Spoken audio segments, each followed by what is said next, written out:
I don't think we as individuals realize the sacrifice these people. I think we realize what they give up to become missionaries.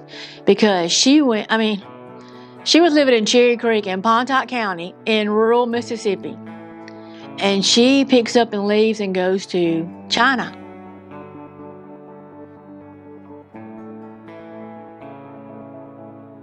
Was Miss Pearl. Miss Pearl was from Pontotoc County. She was appointed in 1910 as a foreign missionary through Southern Baptist, and she was also supported through the Pontotoc County Baptist Association on a yearly basis to support her salary while she served in China. So what is this fund? Well, this fund is to help our own churches, our own students, our own teams be able to go and share the gospel in Mississippi, in the United States, and even around the world. So when we give to the Pearl Caldwell Mission Fund, it is for sending Pontotoc County Baptist churches on mission. When she was a small child in Sunbeams, and you might not know what Sunbeams were, but it was like what people know GAs and RAs now. It's like the little bitties kids.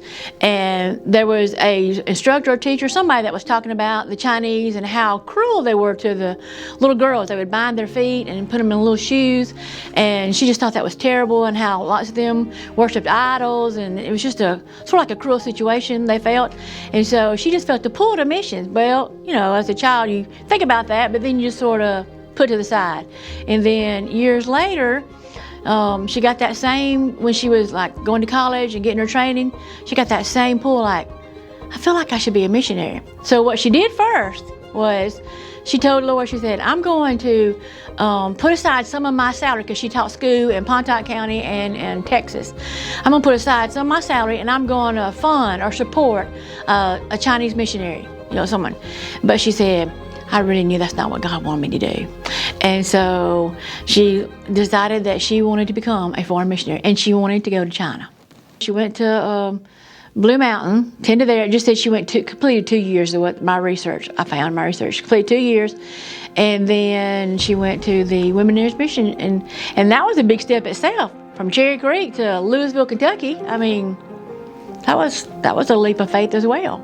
It was really interesting to actually get to talk to people, and the letters that I have, and probably the most interesting thing was getting to read her diary. She wrote a lot of letters, and her family members would write her letters. There were several. She had nieces, and then she had cousins and just friends in general that were just checking on you. And a lot of them were typed letters. They typed, and they were just unique. It was interesting to read. In the 1930s and 40s, the Japanese were trying to bomb or, to hurt China, whichever way they could. And so the bombs would get close and would destroy some buildings, but she said, luckily not a life was lost, a child. They weren't affected. But on December the 8th, 1941, all of a sudden the soldiers came into their compound. They had a compound, and they had high walls that sort of protected them. And the soldiers came in there and surrounded them and took her and the other missionaries to a prison camp. And so she said they weren't mistreated, but she said it was very little food. Lots of times their rice maybe had worms, She lost a lot of weight. You'd get maybe 2 eggs a month. She said, and some of our research, she didn't really give a whole lot of details. She just explained it was a very difficult time, but God took care of us. And then after about 2 years, they were released to come home. And then that's when she started going church by church in our county. And I'm sure she even went into Union County and other counties, anywhere surrounding.